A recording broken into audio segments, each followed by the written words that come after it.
Yes people, welcome back to the channel. This is your boy Jay here for bringing you another banger. Listen, before we even get started, please make sure to like, comment and subscribe. Make sure to turn on your post notifications so you can get alert every time I release a video so you don't miss out. Listen, right now I'm going to be reacting to a short documentary by Cain on the front line of Sweden's deadly gang war. Now remember when Cain used to do workout plans, vlogs, used to just concentrate on the gym and stuff like that. Without no further ado, yeah, let's get straight into this. This moment I felt completely out of my depth. I felt quite worried. And I thought, if anything goes wrong here, it's game over. What is going on? I came face to face with some of Sweden's most dangerous gangsters.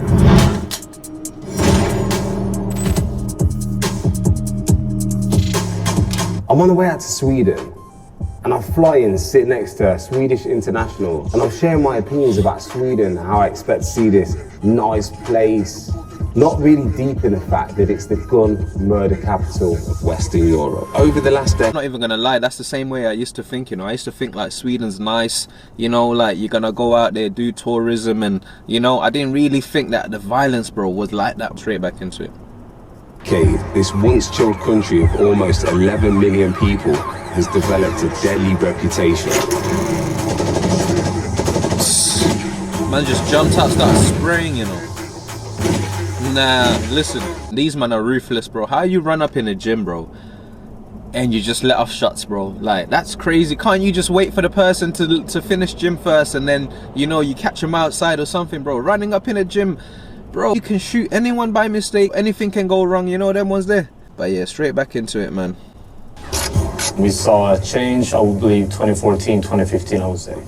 The brutality that we see today, like the number of shootings and explosions and murders and attempted murders that we have, it's shocking. I think it's shocking for everyone. Have you got anything that you can show me to give me like a bit of an idea, or kind of prep me of like the kind of things I'm going to be seeing, the people I'm going to be meeting, and some of these incidents? Yeah, this is from a shooting. This is chat logs. The victim is a 15-year-old boy, right? Sitting in a sushi 15 restaurant. years old, you know.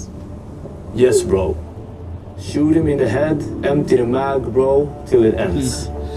Yes. Listen, that's an overkill, bro. Man said empty the mag till it finishes, bro. Come on, bro. Yes, he will die, bro.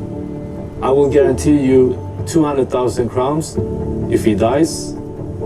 So what happened was he stood outside for a bit, a couple of minutes, and he just walked in and he shot him in the head.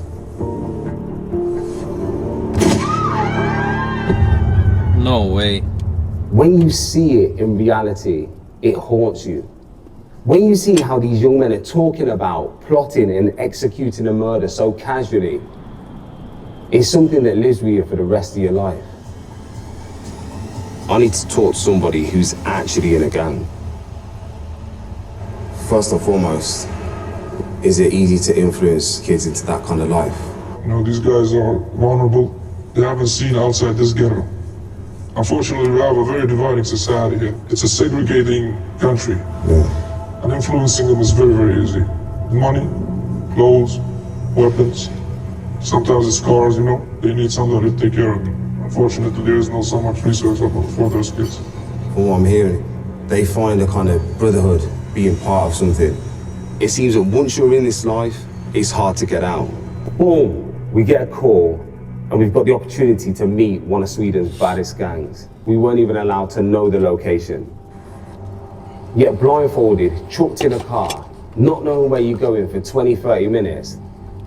It was a shocking moment. I don't know how he was feeling in that moment, yeah, getting blindfolded and getting put in a car, bro, because, yo, even though I know this is an interview and you lot have agreed to, like, to let me interview you lot, yeah, it's like, bro, I don't know what's gonna happen. You know, them ones there, they gave their word, like, nothing's gonna happen to you from our side, but at the same time, bro, you don't know if the ops are gonna ride through as soon as you're stepping out the car. It's crazy stuff. But I rate Cain for actually going out there though, and not just setting up the interview in a hotel room, and he's actually gone out to the hood, you know what I mean? Like, I've got about 16, 17 guys in front of me on bikes with a lot of weaponry. Where is the 9mm?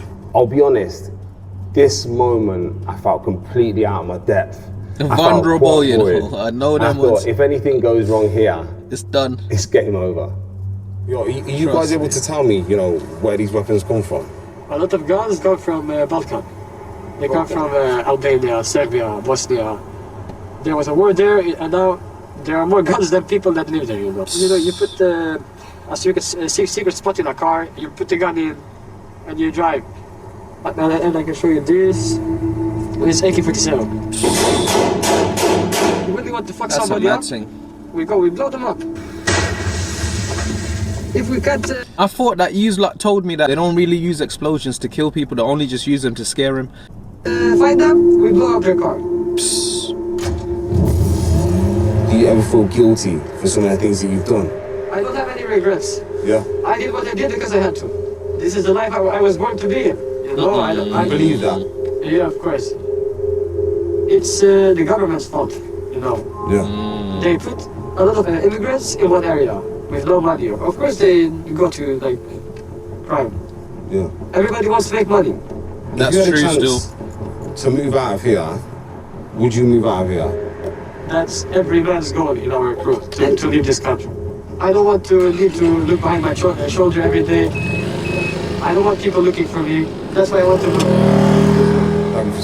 That's what I said. Like, once you make a decent amount of money, bro, you might as well just leave, bro. You get me? Like, if you got decent amount of money to move your family, cousins, or people that you love and whatnot, and you can move countries, bro, go. You might think, okay, I'm gonna move to a different city. It's 100 miles, 200 miles. The man are never gonna catch me. You never know, bro. But yeah, I hear what you're saying, bro. No one wants to be looking over their shoulder for the rest of their life. You know, them ones there just getting anxiety, panic attacks, thinking, yo, did my man look at me a certain way, or that car driving past, bro? That's no way to live, brother. Thank you. I appreciate it, man. I appreciate you coming here too. Thank you very much. Take care, my friend. The next place I'm heading to is where Sweden's gang called... Everyone just dipped, you know. One man went through the bushes, next man went through there. They're like, yo, what's going on, bruv? Yeah, it's too much, bruv. Originally lit up. I want to find out who the people are behind the violence and what it's like to be top dog. He's known as Mr. S. Mr. People S, you know. are romanticizing this life and say, hey, look, it's so good. We have nice cars, we have jewelry, we have guns, we have girls, we have all this, but they don't show you the shit behind the scenes, you know? Yeah. And how old would you say, you know, for these kids? They can be 12 years old. 12. 12. 12 years old. I started in this life when I was 12 years old. I'm almost 30. So I've been in this all my life, like this is all I know. Well, you know, yeah. Like when I have kids, I don't want them to grow up like the same way I did, or someone take advantage of them. Like I have taken advantage of other kids and stuff like that, you know. And you see, this is why it's important, yeah, for fathers to be in the kids' lives, bro. Shout out to all the single mothers that raise their children to become someone decent in life, innit? Shout out to you. But at the same time, yeah, you need fathers, bro, because imagine this. You as a mom, you're working 2-3 jobs. You're never home because you got to go to this shift. As soon as this work finish, you go back home for 2-3 hours, cook food, and then you go to the next shift, bro. Like, the kid's going to start thinking, you know what? Like, I need to help out my mom. And he's going to think, how can I make quick money? I seen them man in a gang, them man are making 4,000-5,000 in a week, you get me? I heard if you go do this hit, you're getting paid 15,000. But I guarantee you, bro, most of the time it's the kids that really want to help out family members, their mom, their dads, or whatever, you get me? And they just get caught up in a cycle, bro. Like my man said, yo, he started this when he was 12, now he's 30, bro. That's all he knows. Trust me, he's always forever gonna be looking over his shoulder, bro, you get me? It's crazy still. Like that, you know. We all went into this because of the money. We just want to make money, you know. See, it's all about the money, fam. No, it's like we make money for what? We buy guns and kill each other. S has asked me to join him with one of his boys to see a training exercise. It's 1:30 a.m. and I'm walking in Training some random exercise, woods somewhere yo. in Gothenburg. Man, I come in like it's a Experience cartel, fun. you know. You know what? I thought I had a good relationship with Mr. S and walked into the park and seen my face on the tree.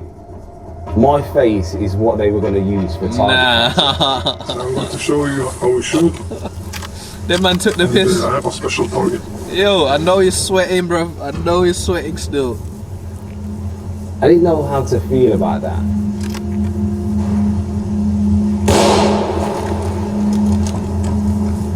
Yeah, my man wants to go home.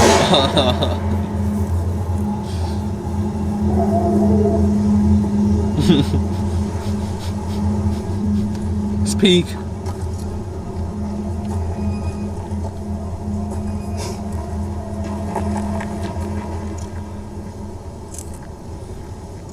I fucking hate guns.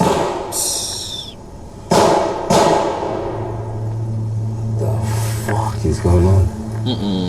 Check out the full episode of Ashley Cain Into the Danger Zone. And that was a nice, decent little documentary still. Shout out to Ashley Cain for actually, you know, going to Sweden and interviewing these people, bro. You get me? I'm going to be watching more of his stuff anyway, bro. Because I swear he's gone to like different countries, Albania and stuff like that. So I'm going to do reactions to that as well, man. But yeah, man, Sweden's something else, bro. Like, let's break this down a bit, and like, whose fault is it really? Is it the government's fault, or is it the people's fault why there's too much violence going on? Because when you look at it, I think it's a bit of both. And I know one thing as well, like in Sweden, yeah, it seems like mans are taking on hits, bro. Some people are not even in gangs, bro. Some people are just professional hitmen. Listen, the goal on this video is to get 100 likes, and the goal on this channel is to get 1,000 subscribers. I appreciate every single person that's engaging with the channel. Listen, this is your boy Jay Hefe. Till next time, I am out.